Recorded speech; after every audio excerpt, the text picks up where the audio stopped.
안녕하세요, 빡쌤이에요. 제가 굉장히 고민 많이 하면서 고른 아이템들이 몇 가지 있는데요. 그 중에서도 업그레이드의 꽃이라고 할 수 있는 휠셋이에요. 분명한 것은 경제적인 여유만 된다고 하면 최상급 휠셋으로 가는 것이 좋겠지만 가격 대비 최적의 성능이 나오는 그 적절하고 합리적인 부분을 찾는데 매우 힘들었어요. 그런데 이번에 22년도에 시마노에서 신형 휠셋이 나왔어요. 튜블리스로 말이죠. 그런데 고민이 되는 것이 한 가지 있었어요. 최상급 듀라 에이스로 갈 것인지 아니면은 울테그라 등급으로도 충분할 것인지. 월드 투어 팀에서 보면은 20개 팀 중에 약 3분의 1 정도가 시마노 듀라 에이스 휠셋을 쓰는 것을 볼 수 있어요.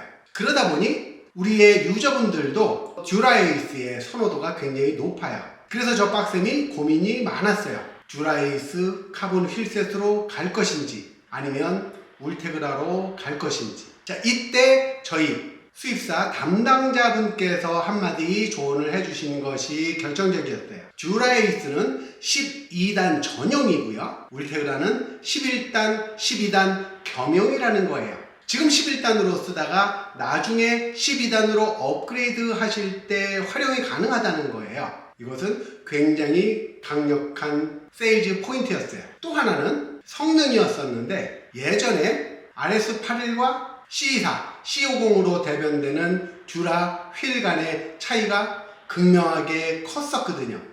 그래서 과연이라고 고민을 많이 했었어요. 깜바를 기준으로 했을 때 보라 1과 보라 울트라 그 차이로 보였던 거예요. 물론 성능도 나쁘지 않았고요. 그런데 가격적인 메리트는 그것보다 더 큰 영향을 줬어요. 보라 1 휠셋의 가격과 울테그라 가격은 약 100만원 이상이 차이가 나는 180만원의 휠셋의 가격이 설정이 됐다고 해요. 이미 기술적으로는 한계점에 도달해 있기 때문에 그 휠셋을 어떤 선수가 어떠한 전략을 가지고 운영하는지에 따라서 성적은 극명하게 나눠지는 것을 알 수 있어요. 여러분들 울테그라 하면은 현대자동차로 봤을 때 그랜저급이라고 생각하실 수 있어요.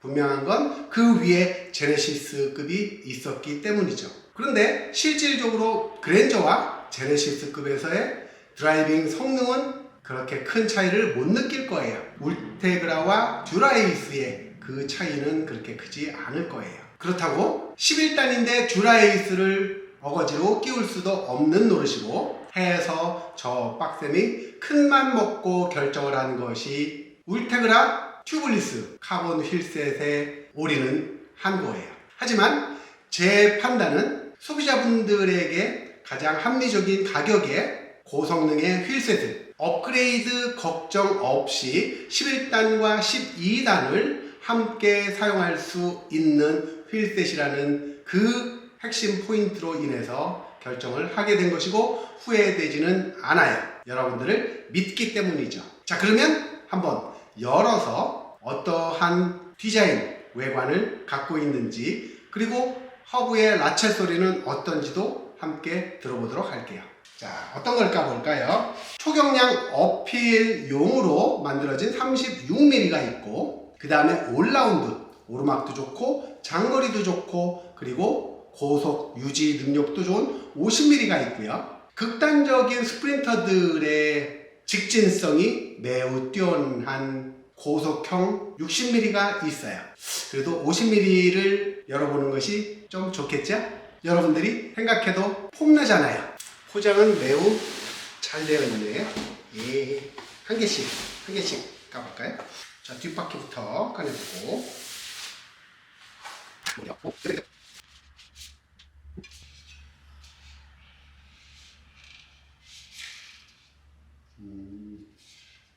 림 테이프가 있는 버전이네요. 622에 21C, 폭이 21C라는 거예요. 디스크 브레이크용이고요. 맥스 공기압을 109 PSI까지 버틸 수 있다고 해요. 훨씬 더 강성이 뛰어나다는 얘기인데 일반적으로 튜블리스는 90 이상 넣지 않아요. 튜블리스의 장점은 적주력을 높이기 위해서 공기압을 조금 덜 넣어도 되는 장점이 있거든요.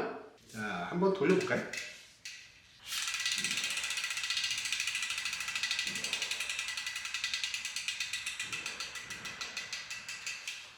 생각보다는 소리가 꽤 경쾌하고 좋은데요.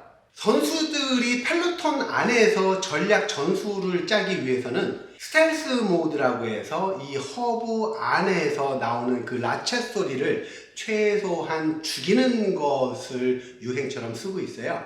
이유는 내가 페달링을 하는지 안 하는지, 쉬고 있는지, 그리고 어느 위치에 있는지 까지가 그 소리로 파악이 가능했었기 때문에 스텔스 모드로 펠로톤 안에서 숨어 있기 좋은 거예요. 그래서 라쳇 소리를 줄이는 것이 월드투어 팀에 있는 선수들의 나름대로의 전략이에요. 그런데 우리 주말 유저분들 신경 많이 쓰시죠? 라쳇 소리, 그리고 까르륵 나는 그 소리, 매미 소리, 뒤에서 그 소리가 나면은 환장하겠죠? 바로 그러한 맛에 돈을 쓰는 것 같아요. 새 것이 이 정도의 소리면 어느 정도 그리스가 소모되면은 그 다음에는 소리가 훨씬 더 경쾌하고 크게 날 것 같은데요. 다시 한번 들어보실까요? 오, 꽤 좋아요. 네, 아주 소리는 좋고요. 입고가 방금 됐기 때문에 시승까지는 못 해보고 제가 요 모델, 특히 36mm짜리 모델로다가 랜더너스를 한번 갖다 보고 어떤지 여러분들한테 실제로 체험한 리뷰를 한번 남겨보도록 할게요. 흔히들 대륙산에서 많이 쓰는 휠셋들의 세일즈 포인트는 경량화예요.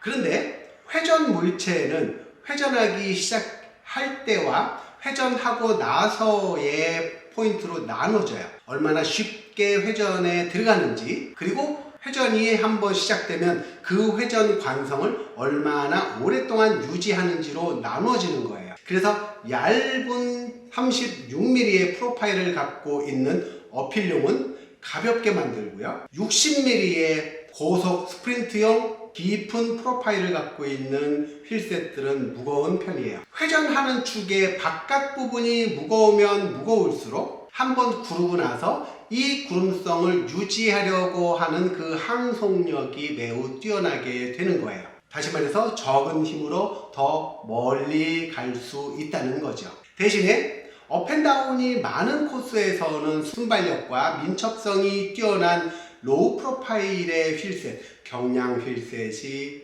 훨씬 유리한 것을 알 수 있어요. 그런데 경량 휠셋과 고속 휠셋의 그 차이는 평균 경사도를 6%로 두고 있을 때로 나눠져요. 6%보다 평균 경사도가 높으면 프로파일이 낮은 경량 휠셋이 유리하고요. 6%보다 평균 경사도가 낮으면 40mm 이상의 깊은 프로파일을 가진 휠셋이 좀 더 유리하다는 것을 시간 기록으로서 측정해서 알 수가 있었어요. 따라서 일반 주말 유저분들에게는 50mm 정도를 올라운드형으로 추천을 드리고 있어요. 자전거에 다운 튜브라고 하는 부분이 있어요. 저 리들리라고 써있는 저 부분이 다운 튜브인데 그 부분과 휠셋의 프로파일의 두께가 비슷해야 자전거는 예뻐져요. 님의 프로파일이 좀 더 깊어도 전혀 못생겨지진 않죠. 이 정도면은 다운 튜브와 프로파일의 두께가 비슷하게 맞으면서 자전거의 멋짐이 폭발하죠. 이런 것들을 이야기하는 거예요. 우리들의 목표는 하차감도 포기할 수가 없잖아요. 자전거는 감성으로 타는 건데 딱 내렸을 때, 보았을 때, 그리고 자랑스러워야 내 자전거가 사랑스러워질 거예요. 그래야지 달리는 맛도 더 즐겁고요. 자전거를 잘 타고 싶으신 분들, 멋지게 타고 싶은 분들, 첫 번째 업그레이드가 클릿 페달이었다면 업그레이드의 끝판왕은 역시 카본 휠셋이에요. 저 빡쌤이 고민에 고민을 거쳐서 선택한 시마노 울테그라 튜블리스 카본 휠셋에 대한 소개였어요. 기왕 업그레이드를 하실 계획이시라면 저 빡센모를 이용해 주시기 바래요. 감사합니다.